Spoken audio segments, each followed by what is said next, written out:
76. Joe's triple off Greg Maddox, newest member of the family. Of course, he says hello. Mr. Girardi, how are you today, I'm great, okay? Chris. How are you doing?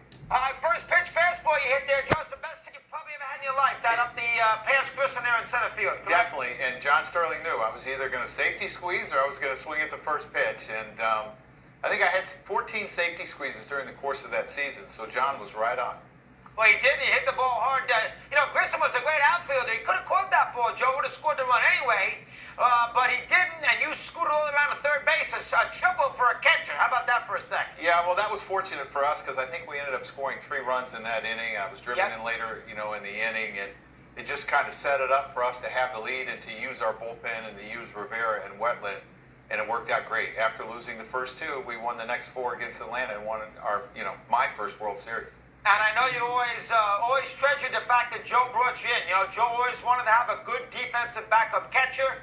They let Stanley go to the Red Sox, who was a good hitter, not much defensively. They brought you in. And to your dying day, you always will appreciate the fact that Joe made sure you got to be in a Yankee uniform for that great run there in the mid-'90s. Joe, how about that for a second? Well, it really changed my life when I think about coming over to the Yankees. I was with the Rockies at the time, and I got traded over here. And it was tough the first month because the one thing that Yankee fans are is they're extremely loyal, and you have to earn your stripes with them. And I think some of the new guys on the Yankees are going through that now. But I was extremely grateful. A number of talks with Joe and Don Zimmer early on. And I thought it really changed for me when Doc threw his no-hitter in May. And that's when people started to, appreciate what I was doing there. And I'm forever grateful because I ended up playing there 4 years and having a chance to win 3 World Series. And then being able to manage there for 10 years was great. Yeah, indeed. Now, listen, you'd be still managing that this ball that Frazier hit left the ballpark. I had Verlander on radio last week, and he thought this was gone. I did, too. What's your take here in Game 6 this year against Houston? It's a big ballpark, and it's unfortunate it didn't go out. But that's the dimensions of the ballpark. And Springer made a great play. And Todd Frazier was great for us down the stretch. I mean, the last 2 months we had him, a lot of big hits. He really grinds out at bats. He sees a lot of pitches. And he's doing that on the other side of town for the Mets, and I think he's been really helpful. Listen, I was stunned the Yankees made a change. I know that was a rough last 2 games in Houston there in Game 6 and 7. I saw the press conference when you said you hoped you wanted to come back and you hoped to be back. And I did think you were going to come back. How surprised when that game was over, Game 7, you thought you were going to manage in 2018 with the Yankees, did you not? Oh, absolutely. I thought I would be back, with what we accomplished as a team, with all the young players and how they matured, and some of the guys really took off. I thought I'd be back. And it was extremely disappointing. It's life. It's not the first time. I remember the first time I was fired from the Marlins after we almost made the playoffs and we had traded everyone away. I called Don Zimmer. And he said, "Welcome to the club, pal." I called him on a Monday, and I said, "I think I'm going to be fired today." He said, "Welcome to the club, pal." And it's part of the business. You're in a place for so long, and then you move on. So I'm looking forward to another chance, if I get another chance of managing, and I appreciated my 10 years in New York. You will get that chance. Don't worry about that. Now, the games are going on right now, so you missed that. But I guarantee you, February 15th, even though the Yankee media is a pain in the neck and radio guys and everything else like me are a pain in the neck, you probably missed not being in Tampa there badly on spring training. Correct, Joe? You know what? I have never enjoyed spring training as a manager. I loved it as a player, but I never enjoyed it as a manager. Never got into it. Interesting. Because, for 2 reasons. I'm the Grim Reaper. For 45 guys, I'm the Grim Reaper. They come in and see me, and I have to send them down. And a lot of them know that they're not going to make the club. They're just there to help out spring training. But I used to feel so horrible because I felt like I was the guy that was crushing their dreams. The other thing is the games don't mean anything in the standings. So you're really just letting the guys play and get ready, and all the strategy really goes out the window. Your closer comes in the 5th inning, you bring the next guy in the 6th inning.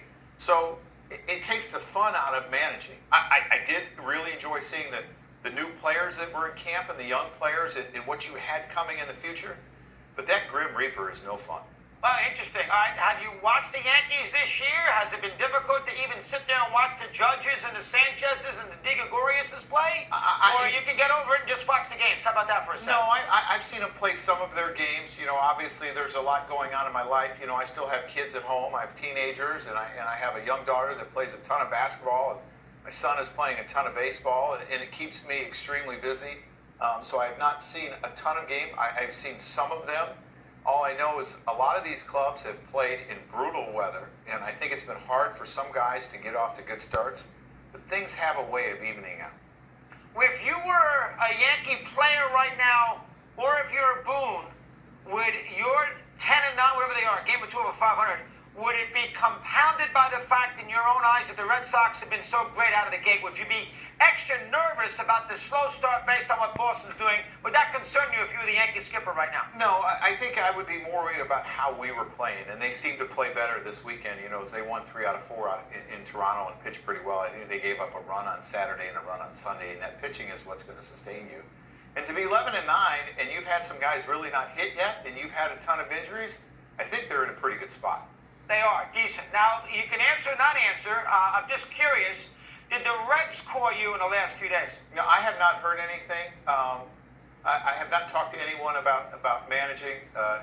The only thing that I'm going to manage, and I'm not really the head coach. Raul Ibanez is. We're going to coach our sons this summer. So I told Raul, I don't want to be the head coach. You're going to be the head coach. But that's the only managerial gig I got going right now. Well, you'll get one. And what do you think? Now, you've done it twice. You did it in New York, hardest place in the world to manage, and you won championships in the whole 9 yards. Marlins, you're the manager of the year.